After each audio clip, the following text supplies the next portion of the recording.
Penn State nearly avoids a disaster with a close win over Bowling Green. There's a lot to dissect as the Nittany Lions improve to 2-0 ahead of their bye week. We discuss that and more. Nittany Nation Overtime is next.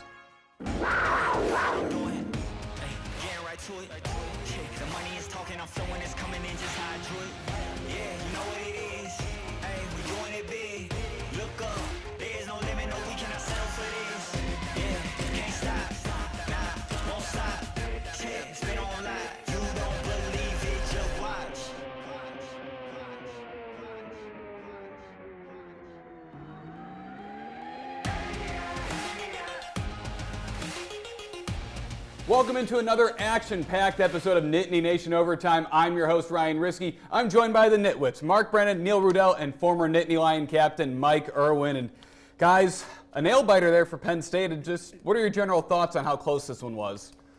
You know, I don't know if you'd start with me. I've been way off. I had a close game at West Virginia, and I had a blowout here, although you did too. But, you know, I was most disappointed in their defense. The defense didn't appear to be ready to play. It took them 40 minutes to get a lead in this game. 0 sacks. Bowling Green definitely did a great job. Impressed with them. I think they will win a lot of games. Maybe they'll win the MAC. But Penn State took a step backward, I thought. Yeah, Joe Paterno used to say you make the most improvement between week 1 and week 2. This was like the opposite of that. And I agree with Neil. I mean, to me, the defense was the most troubling. You come out and you play extremely flat. I mean, it just wasn't there. And that Bowling Green offense with that quarterback who played really well goes up and down the field.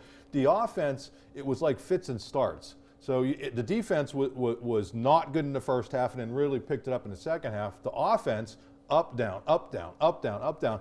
Maybe that's a natural function of what happens early in a season, but it was almost as if that was the opening game, and West Virginia was like more common of what you would see in a week 2. You have to give a lot of credit to Bowling Green. I mean, I read the articles about Bowling Green. Last year, they beat Georgia Tech during the regular season, and in the bowl game against Minnesota, they were real tight. And they came back. Their offensive line, I might be corrected on this, but I think averaged 366 pounds. Wow. And they have a bunch of transfer people that came in. So I give credit to Bowling Green for having an outstanding effort, and they were well coached and did a good job. I don't blame Penn State so much on their defense because I think it was Bowling Green's offense that took over. I mean, and Bowling Green, honestly, to me, they looked really big and they played like it, and you could tell they won the battle at the line of scrimmage. And kind of one thing I noticed was their yards after contact. It seemed like sometimes Penn State would get to a guy and then they'd still pick up a few more yards because they fought for a few yards and then they were able to push the ball forward to get them into closer third and shorts, and then they were able to push forward to get first downs as they moved the ball. Well, maybe I'm a glass half empty guy, but I thought that was terrible tackling. Yeah. I mean, and again, Agreed. that's something that you're not surprised to see that in week 1 because they do so little hitting in preseason camp now, but we didn't see it in week 1. We saw good tackling in week 1. So maybe this is just kind of some weird way that this team is kind of developing. I think to their credit, when they needed to make plays, they made plays. And at the end of the day, even though that was a one-possession game, I never got, I kind of got the sense that they're going to mess around until they lose this. But then on the other hand, I always kind of had a pretty good feeling that they were going to pull that thing out, and ultimately they did. Yeah, I didn't think they were going to lose. I do think they turned it up a few levels in the second half. Abdul Carter showed you the kind of player that I think we expect him to be in the second half. But and I agree on the tackling. I just don't think they were real. Maybe the noon start, whatever. They just weren't really ready to play. You know, and I hope that's not the excuse that is a noon start because you're going to have plenty of those, especially with Fox controlling the television rights deal. Do you guys think that maybe they just kind of came in expecting to show up and win and maybe underestimated Bowling Green? I do think that's the case. I mean, I don't think you can look at the way that defense played in the first half. Mike, I agree with you. Bowling Green played extremely well coached team. Yeah. That quarterback is really, really good.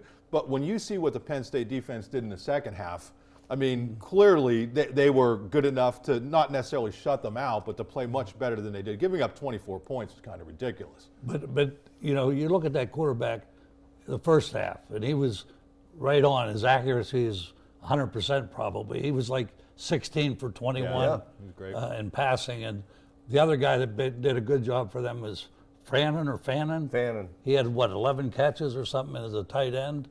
And they had a lot of good athletes there. If I'm not mistaken, the running back, Johnson, was a transfer from Auburn. So, I mean, they have a bunch of transfers in there. Yeah, and they were missing their lead back from their leading rusher.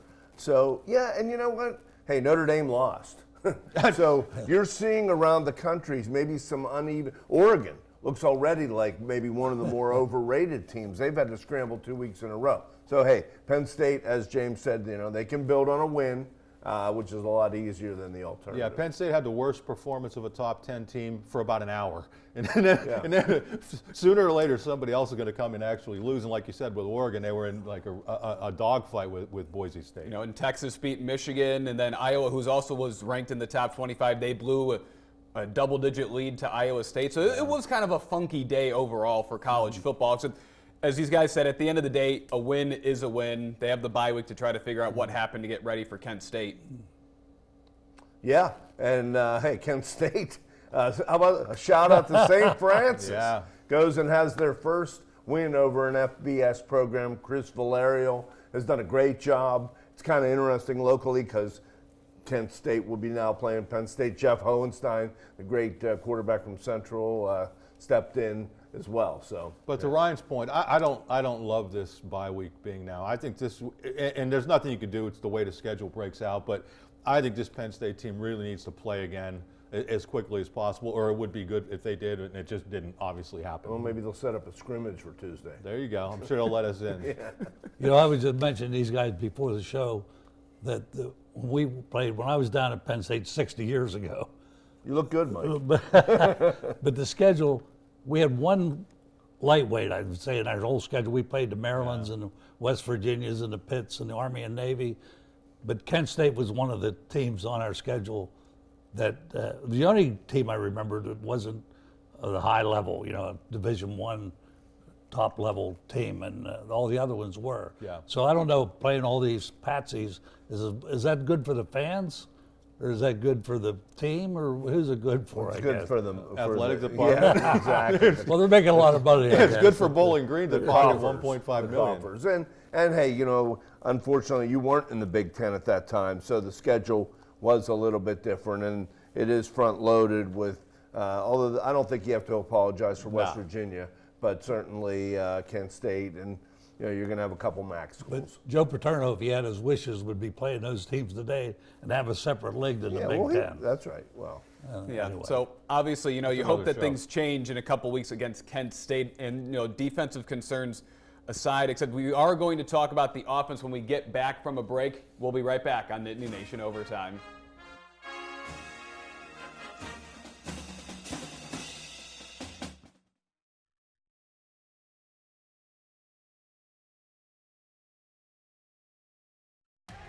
You're watching Nittany Nation Overtime.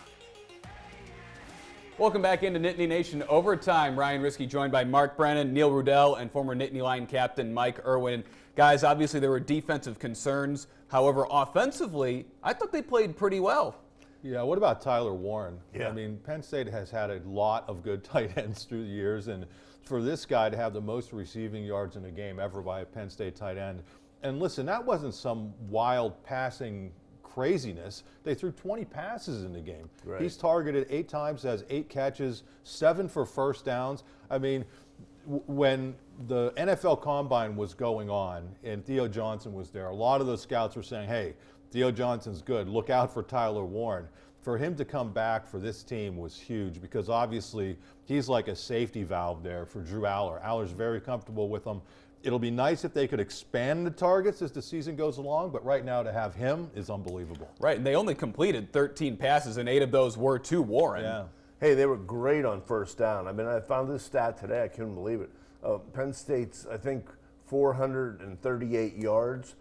313 was on first down. More than 10 yards. It's an on every unheard first of down, yeah. number. But I agree. I thought Aller looks good. He had a couple balls that, Evans scored a touchdown. He did drop a big ball early. They went to Wallace early, and they had a holding penalty that brought that back because Wallace didn't end up having another catch. And Evans pushed off on a touchdown. So there were some things to clean up, but they at least are developing a couple other options in addition to Wallace. And Warren is great. He's up there in hallowed ground now. You're talking about Qualick and Fryermuth and some of these. Brady, Didn't he set the record for the most yards by a tight Yep. end in a game?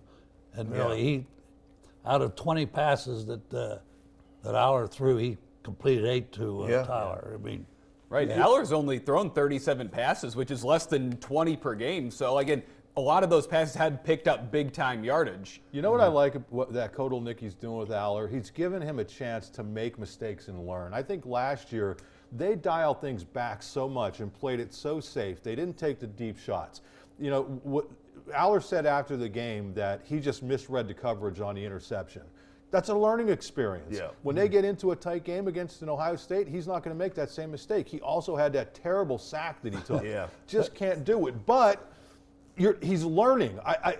While that's not good for that game, it's good for his development as a QB. And doing that in a game against a team like Bowling Green, too, instead of waiting for Ohio State for that to happen. Hey, the ball he threw to Singleton to, I think, take the lead, the 15-yard pass over the middle was gorgeous. And, you know, he's showing some mobility. I mean, this offense definitely – hey, and you had two backs that gained 100 yards both and averaged close to 8 or 9 yards a carry there. but he, you know, the other thing, he had Omar Evans across the middle the one time on the second or third drive that they had. Yeah. And he dropped the pass. Right. There were only a couple of mistakes on the offense.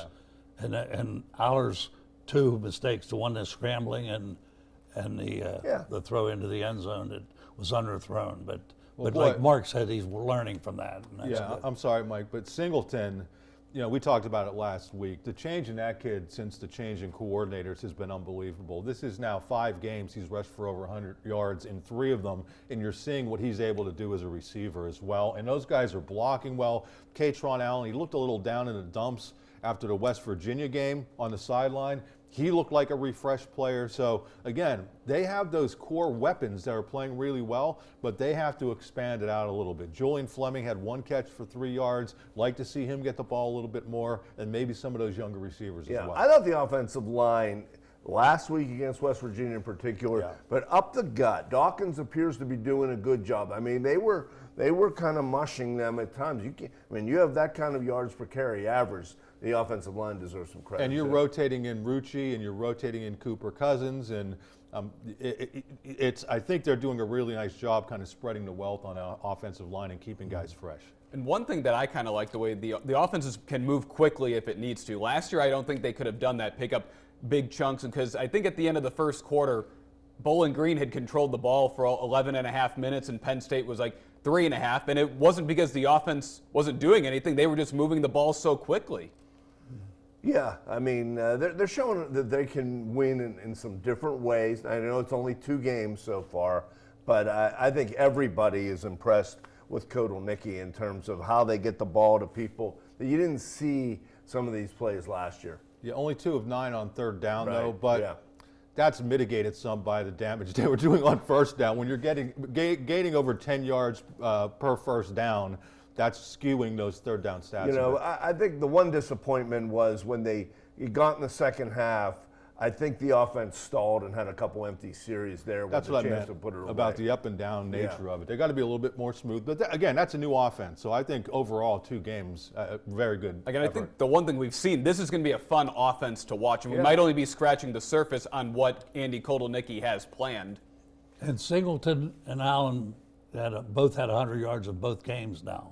So they're doing great. I mean, they have a great offense on the running game. I don't think Allen had 100 last week. I thought he did. He had the he touchdown. struggled. Yeah. Yeah. He had a touchdown catch, and the way they're using him. But yeah, you know, I thought he had maybe a. But to moment. Mike's point, what I would say, Mike, is that I think you're going to see different games where one of those backs may do real well and the other one may not have as many yards. There's nothing wrong with that. I think, and that's why when I talked about Katron, I think he only averaged 2 yards per carry against West Virginia, and he was on the bench at the end of the game. Guys were coming over like, hey, you know, cheer up a little bit. You're winning the game. They have to realize that with this offense, there may be a game where Yeah, of course. Harrison Wallace has 100 yards receiving one game, then no catches. That's okay so long as you're winning and so long as you're generating the yards. And one thing, the way they're utilizing them in the passing game, where they might not do as much on the ground, except they can also make up for that in the pass game because of the way they're just trying to get their best players onto the field right now.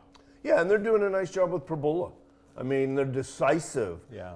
I'm going to always go back last year to the right away, 3rd and 1 at Ohio State, and they were totally indecisive, ended up getting penalized, didn't know what they wanted to do. James said they were going to go for it on 4th down. It was mass confusion at the key moment in that football game, and there's so much more solid decisions and quick decisions now. Well, guys, definitely a lot to like about with the offense. However, we have to take another break now. We'll continue this conversation. You're watching Nittany Nation Overtime.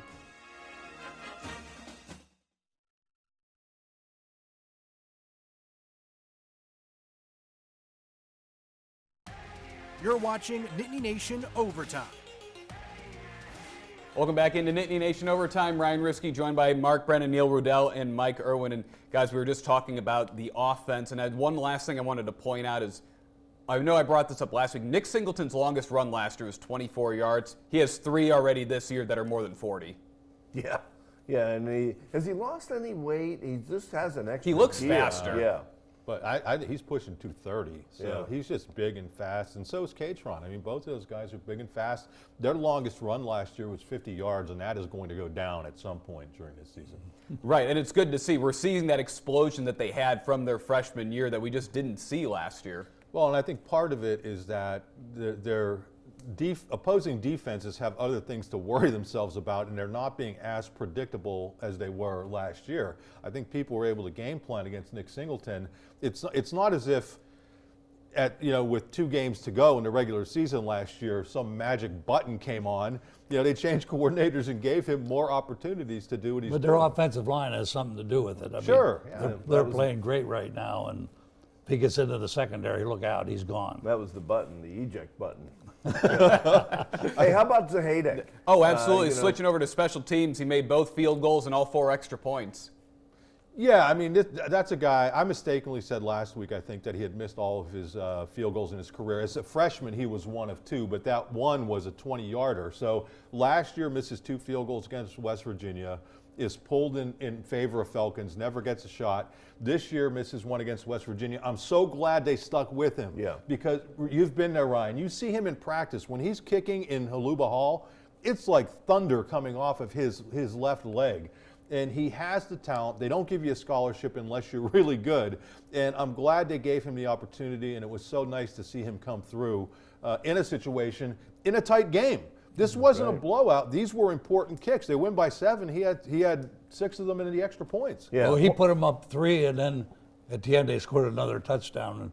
But Bowling Green was still in the contest at that point, up until the last. Yeah.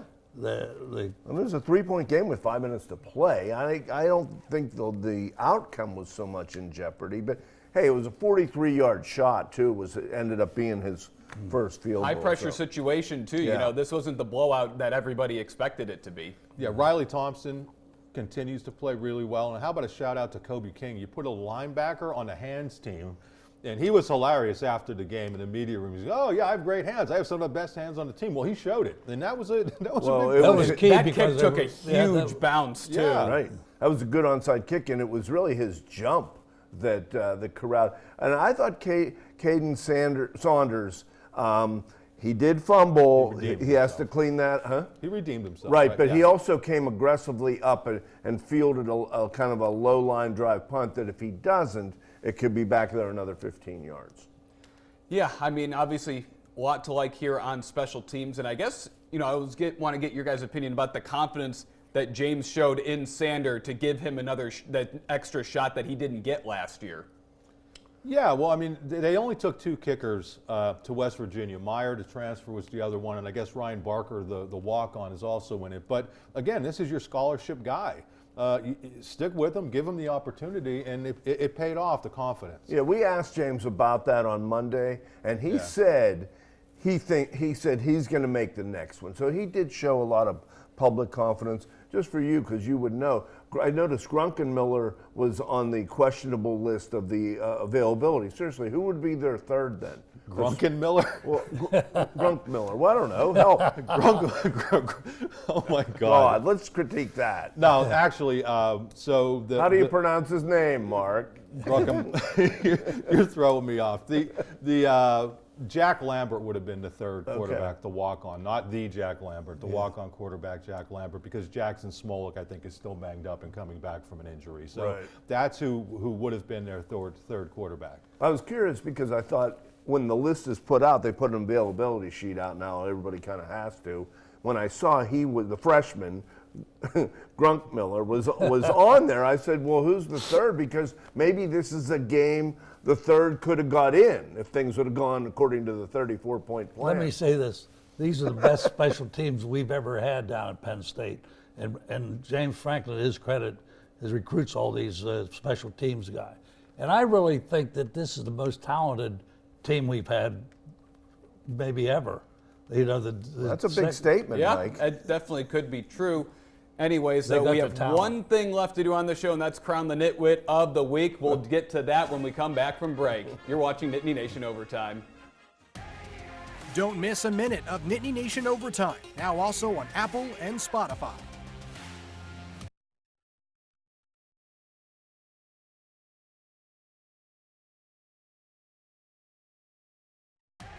You're watching Nittany Nation Overtime. Welcome back to Nittany Nation Overtime. It's time for the Nitwit of the Week, and looks like me and Andrew have jumped out to a 2-0 lead on everyone. We're going to have to start squeezing you somehow, you guys. We're going to have to rename that the Ethan Grunkenmeyer Trophy. To be fair, we all picked a blowout, but it's just one was just a tad closer than the others. The way it works. Congratulations. All right, well, thank you. We're off to a nice start. So anyways, Penn State is on a bye next week, except that doesn't mean that Nittany Nation Overtime is. The Nitwits are all going to be back next week to discuss everything going on with the program. Yeah, we're going to have a special show where we trace the history of the Penn State Radio Network with Roger Corey, who's a longtime friend of the show. He's been a guest Nitwit at times. We thought, hey, this will be interesting. We'll tell some Fran Fisher, George Paterno stories about, and also the Thursday night show. And Roger's a good storyteller. Hey, this is 25 years for Steve and Jack. I mean, what a great run they've had, and Roger's been there even longer. Yeah. All right, it should be a fun show, guys. Thank you so much for watching. Again, we'll be back on next Sunday. Thanks for watching WTAJ's Nittany Nation Overtime.